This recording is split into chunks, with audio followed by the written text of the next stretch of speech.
Rasulullah.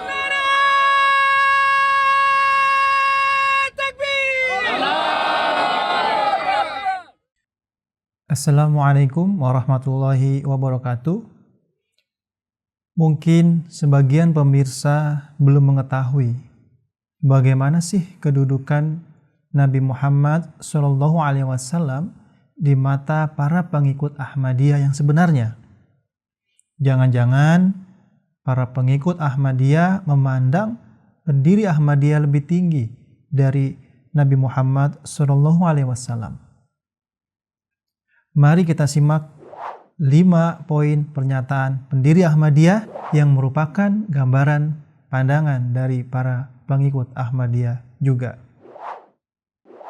Yang pertama, Nur Akbar telah dianugerahkan kepada sesosok manusia yang sempurna, bukan kepada malaikat, bukan kepada bintang-bintang, bukan kepada bulan, bukan kepada matahari, bukan kepada samudra, sungai, tidak juga kepada batu merah, emerald, mutiara, atau jamrud. Singkatnya, bukan kepada benda lain, baik di bumi maupun di langit. Nur tersebut hanya bagi wujud suci yang contoh kehidupannya demikian sempurna. Sebagai penghulu dan junjungan kita, penghulu segala nabi, penghulu semua makhluk hidup yang terpilih, Muhammad al-Mustafa sallallahu alaihi wasallam. Di bawah langit ini hanya ada satu Rasul dan hanya ada satu kitab. Rasul itu adalah yang mulia Muhammad sallallahu alaihi wasallam yang paling luhur dan agung serta sempurna dari semua Rasul. Beliau adalah khataman nabiyyin, manusia yang terbaik, di mana jika kita meneladani beliau, maka kita akan bertemu dengan Allah Subhanahu wa Ta'ala.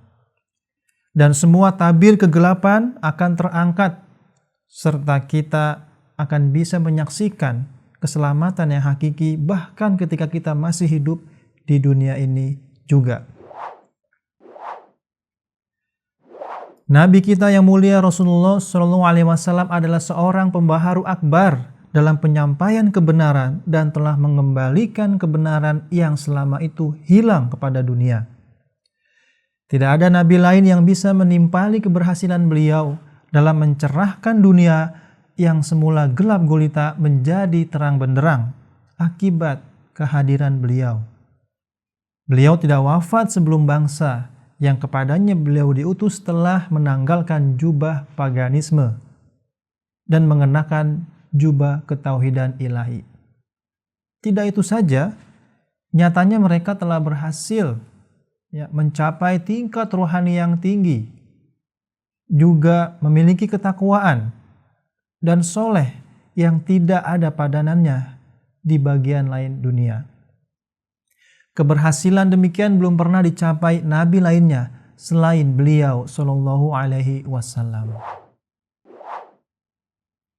Adalah suatu kenyataan bahwa yang mulia Nabi Muhammad SAW dibangkitkan di masa saat dunia tenggelam dalam kegelapan membutuhkan seorang pembaharu akbar. Beliau meninggalkan dunia ini di saat ratusan ribu orang telah meninggalkan paganisme dan penyembahan berhala serta beralih kepada jalan yang lurus dan ketauhidan ilahi. Pembaruan yang demikian sempurna itu adalah hasil karya beliau yang telah mengajar mereka yang tadinya berada di tingkat hewaniah, menjadi manusia seutuhnya.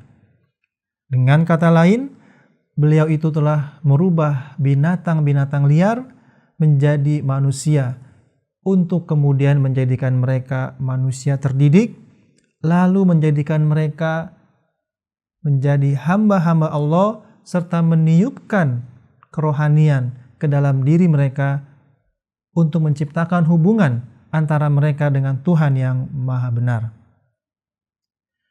Mereka yang dijagal, disembelih di jalan Allah seperti domba dan diinjak-injak di bawah kaki seperti semut, namun tidak ada dari mereka yang meninggalkan keimanannya bahkan siap maju terus menghadapi berbagai rintangan.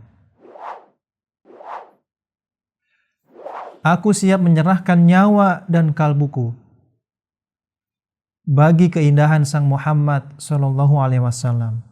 Tubuhku hanyalah semata debu di jalan yang dilintasi keturunan Muhammad Shallallahu Alaihi Wasallam.